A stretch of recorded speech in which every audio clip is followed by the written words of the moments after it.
Elon Musk seems to be gearing up to finally settle humanity on the big red planet. However, should we really be going to Mars? There's no doubt that Elon Musk's plan to settle humans on the red planet is an incredibly exciting prospect. However, as with any great endeavor, there are also concerns and potential drawbacks. Today's video is going to be an interesting one, as we are going to discuss what scientists really think of Elon Musk's plan to colonize Mars. So let us begin. Elon Musk has never wavered from his goal of establishing a permanent human presence on Mars via the company's Starship rockets. After they successfully launched the Crew 2 mission into space, Musk made the following statement: "We don't want to become one of those single-planet species. We want to become a multi-planet species." Almost half a century has passed since the last time humans set foot on the moon. Too long.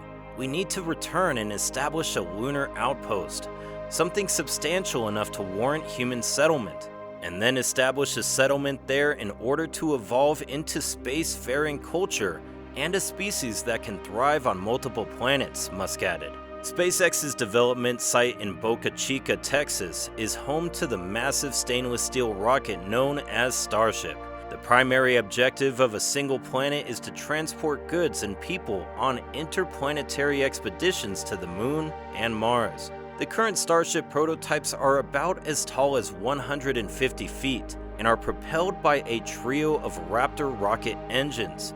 Even though Musk has said it will cost around $5 billion to create Starship entirely, SpaceX has not revealed how much it has spent on the initiative so far.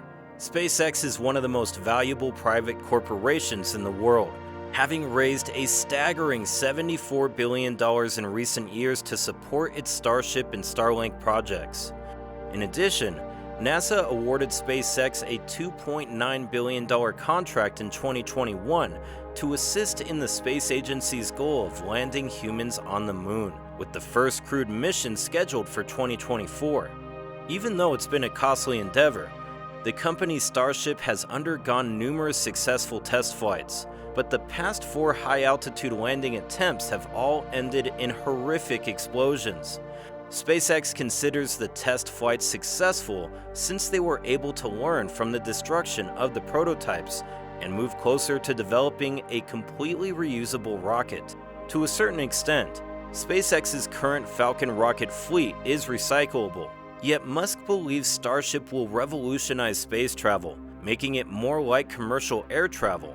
For example, although SpaceX's Falcon 9 rockets can deploy as many as 60 Starlink satellites at once, SpaceX claims Starship will be able to launch 400 Starlink satellites at once due to its massive size. Last December, Musk said that SpaceX's goal of landing humans on Mars by 2026 was feasible around 6 years from now, and if he still feels very optimistic about that timeline, he said that in 2 years, SpaceX intends to launch a Starship rocket without a crew. So what does the scientific community have to say about all of this? Well, science journalist Shannon Styrone called Elon Musk, inventor of SpaceX, totally out into space for advocating for the unrealistic colonization of Mars, and cited the several ways in which the red planet can kill humans. You may either have your blood boil and fizz like a can of soda, have your muscles atrophy and eventually kill you, or freeze to death. You name it, you have a lot of options, said the author of the most recent Atlantic article, "Mars is a hellhole." Well, one of the biggest oppositions to this plan came from Neil deGrasse Tyson. Tyson went on CNN to set the record straight after Musk tweeted that humans will reach Mars in your lifetime, and rambled on and on about his pipe dream during a speech in 2022. The astronomer from the Museum of Natural History boasted to the news outlet, "We are already on Mars with rovers. The rover has been in use for a long time.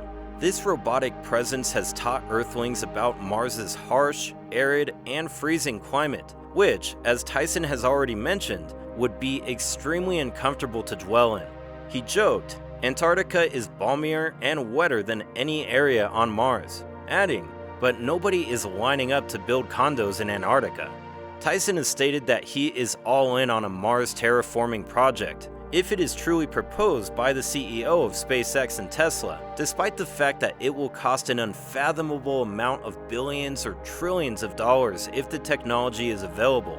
For the time being, however, he is correct that natural calamities like hurricanes, tornadoes, and earthquakes continue to harm humanity and make us victims of our own nature on Earth. We're not really there yet, Tyson said, but terraforming is to manage the forces of your planet in a way such that they do what you want them to do. When asked about the desire to populate Mars, he said, "I'm all for it, but I don't think it's as close in time as people are imagining." Another contentious voice is of Bill Nye, CEO of the Planetary Society, and widely recognized as Bill Nye the Science Guy for his television show that aired in the 90s. He said, "Like you guys, I really want to go to space, but the prospect of spending our lives on a planet where we are confined indoors does not appeal to us." In 2019, just before the launch of the LightSail 2 project on which he and other members of the Planetary Society had worked, Nye spoke to the press and revealed their findings. "Do you think visiting Venus is in your future? Within a second, little more than a millisecond, we'd be completely obliterated." That's what Nye said. He added, "Finally, there is no oxygen on Mars. Don't bother trying to breathe the air. There isn't just a lack of food, there's also a lack of oxygen. If you live in a dome and venture outside, you'll need a spacesuit just like my pal Sandy the squirrel from SpongeBob SquarePants, and you'll wind up in yet another dome." But not everyone is against this proposal. When questioned whether people could survive on Mars from a biological standpoint, British evolutionary biologist Richard Dawkins had some fascinating opinions on Elon's adventures. When asked about his thoughts on Elon Musk's plans to populate Mars, Dawkins said, "I'm a tremendous believer in human ingenuity, and I'm a great supporter of Elon Musk. In my opinion, the greening of Mars is not only a magnificent task, but also a real and practical prospect. The idea of colonizing Mars is fascinating, and I believe it is probably worthwhile for the medium-term future." On that note, I'll end this video here. I hope you like it. If you did, let me know by giving it a thumbs up, and do not forget to subscribe to the channel. Thanks for watching, and I'll see you in the next one.